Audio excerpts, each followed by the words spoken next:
Hi guys, thanks for joining me today.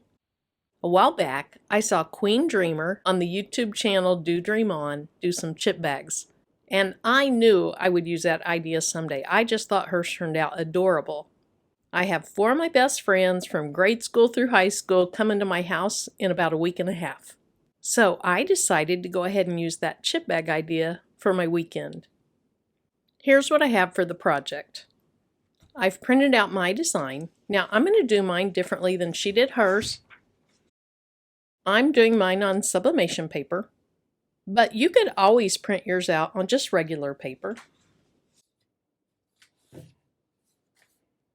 I have some lamination film. This is 1.5 mil thickness, so it's thinner than the pouches that you get from the big box stores.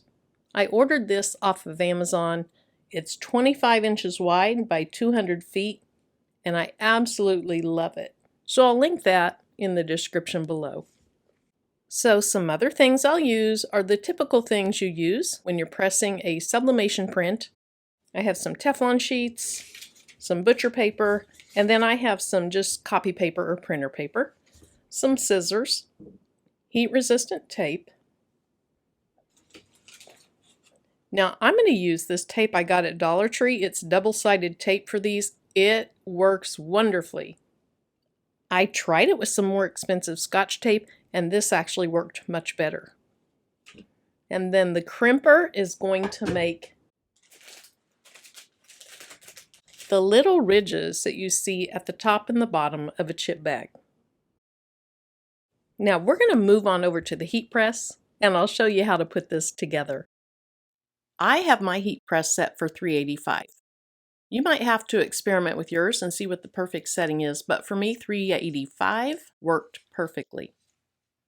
Now I'm going to start with a Teflon sheet, then I'm going to go ahead and put 2 pieces of copy paper under my design. You could always use just butcher paper, but the copy paper works well because it's the same size. Since my ink doesn't go all the way to the edges, copy paper's just fine. If the ink goes to the edges, I'd use a larger piece of paper.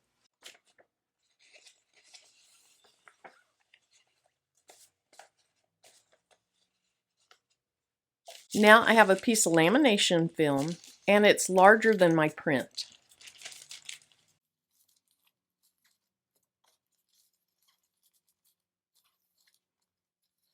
Now what I'm going to do is I'm going to go ahead and tape the corners of this lamination film down to my Teflon sheet. You want to make sure that you smooth it out as you go.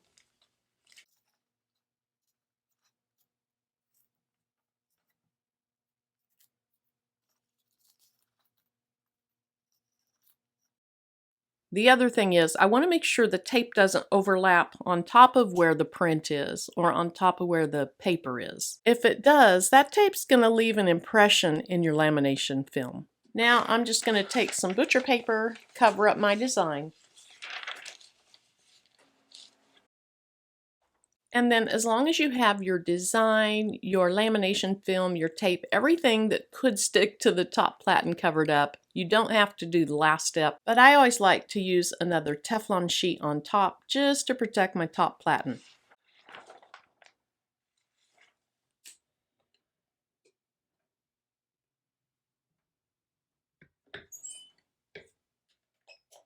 Again, I have my heat set for 385, and I'm going to press this just for 30 seconds.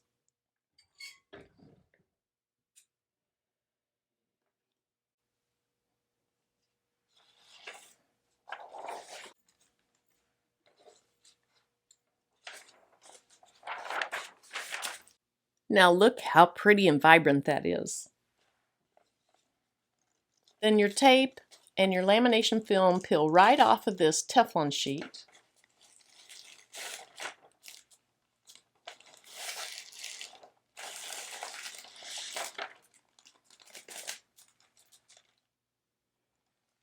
I need to do 5 more of these, and then I'll change the camera angle and we'll put a chip bag together. I've already trimmed down most of my chip bags, but let me show you just on the last side how I do it. So if I have any paper to it, I go ahead and rip that off. Then I just place my scissors up against the edge of the paper, do a little cut. Then you can really just kind of pull your paper along the edge of your scissors. So I'm not moving my scissors, I'm actually moving my paper. The other thing is I don't get too worried about the top or the bottom because I'm actually going to trim that down in a little bit. Now, here's the downside of using the lamination film. These curl, they're harder to work with. But what I really love about using the lamination film is, see how your chip bags have a shiny texture and a real kind of glossy, smooth texture? That's what the lamination film does for your chip bags. You can just use regular paper, print it out with regular ink, and it'll work fine. I've seen people use photo paper from the Dollar Tree store, presentation paper. Just use whatever you want. This is just the way I like to do it. Now, I definitely recommend this Dollar Tree store double-sided tape though. I have found this works beautifully. It is very, very sticky.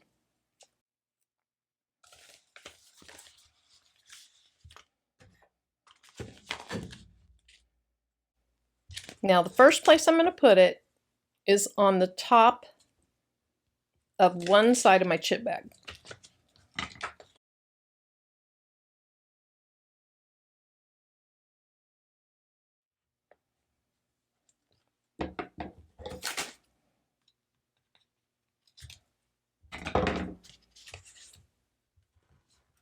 Okay, so that's the first step. Now, I'm going to go ahead and flip this over. Now, this is Printer's Jack sublimation paper. The first one that I did, I actually just used regular printer paper, and it worked really nicely. But in the end product, I could see through the printer paper, and I could see the Cheetos logo underneath. So I decided to try sublimation paper, and I like that just a little bit better. Now, what I want to make sure is I get it at least through the middle section. I'm going to go ahead and extend past it just so I don't accidentally not get the entire width of the chip bag. And I want to put this right at the very top.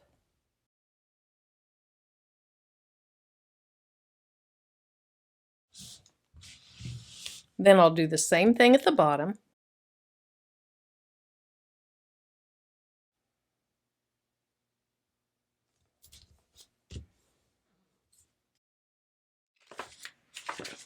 Okay, so to put it together, all I'm going to do is expose this piece of tape. So I'll pull that backing off. Now this is kind of the tricky part, especially when you're using lamination film. Now I'm going to try to get my bottoms lined up. Then I'll grab up here, the top, which again it looks like the side from your view, but it's the actual top of the chip bag. And I want to try to get the same amount of overlap on the side. Got a little bit too much there.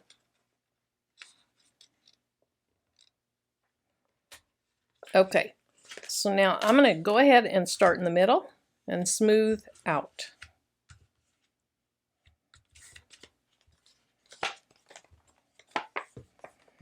So there's the first part of the chip bag. Now, to me, the next important thing is making sure that my front design is fairly centered. So I'm going to pinch these two sides together in the middle instead of laying it down and pushing down. When you do, notice you have more exposed on the back side. So you want to pull those together.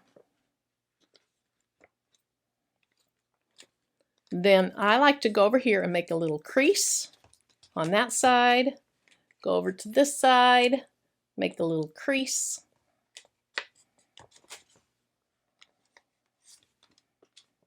Okay, now I can go ahead and pull off the backing of my tape.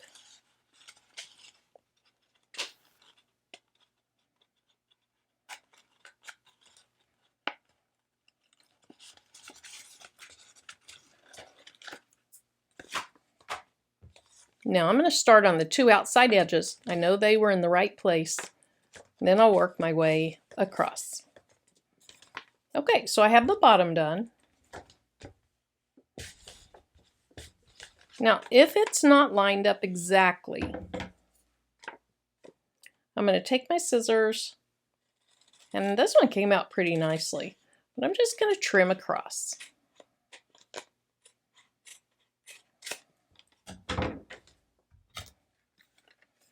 Now this crimper takes a little getting used to, so it just takes some practice.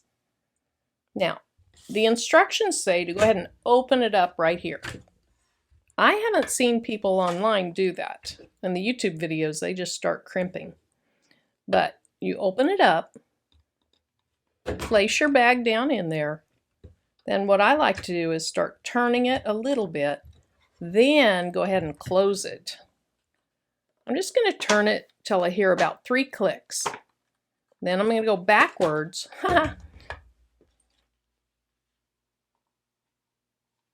And look at how cute that is. See, it really resembles a real chip bag. Now, before I put my chips in it, I want to get it straight. Now, I'm not going to press down hard and really crease these sides. It's going to crease a little bit, but I don't want them to have a hard crease in them. So I'm going to push down so that I think it's straight, then press down in the middle. I'm going to go over to this side, make a nice crease, go to the other side, make a nice crease.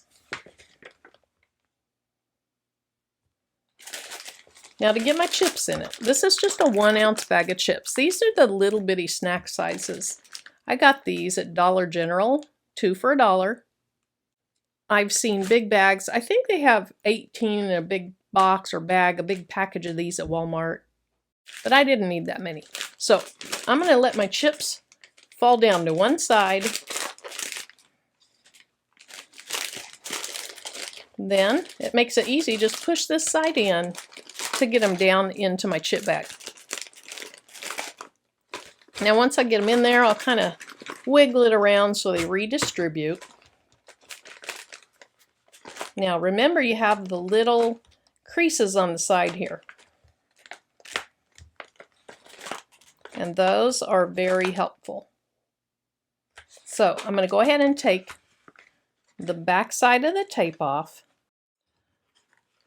I'll go ahead and expose the adhesive, and then just like last time, I'm going to pinch here, I'm going to pinch here, and then I'm going to kind of pull it together and work my way out. Now this has been what I've found to make it the nicest. I practiced on about 3 or 4 of these before I really got my method down. I'll trim off the excess on the top. They don't quite meet up perfectly on the front and the back.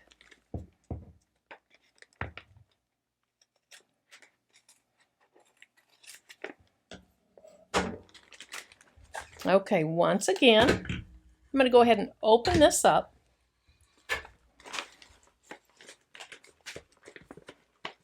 Smooth out the top of my chip bag. Again, I like to place it down in there. Start turning this side, then closing it. Now with it closed, you can turn it as many times as you want. Again, I'm going to do 3 or 4. So you hear it. 1, 2, 3, 4. Then go in reverse. And that's my finished chip bag. Isn't that cute? Now you can put any design you want to on here. I put on here Girls Weekend, Besties for Life. I put our names across the bottom. I made us much skinnier than we are now. Then it says Sisterhood, 81 for the year 1981. And then I just made up the nutritional facts. You can buy templates for this off of Etsy. Hoopla, 100%. Shenanigans, 100%. Love, 100%. Loyalty, 100%. Sisterhood, 100%. And it's all based on a lifelong bond of friendship. So that's how I like to do chip bags. I think they turn out gorgeous. If you try this method, let me know how it goes for you. It does take a few times to practice and really get it down, so don't expect your first 3 chip bags to look great, but you'll get there. Thanks so much for joining me and sticking it out till the end. Until my next video. Bye-bye.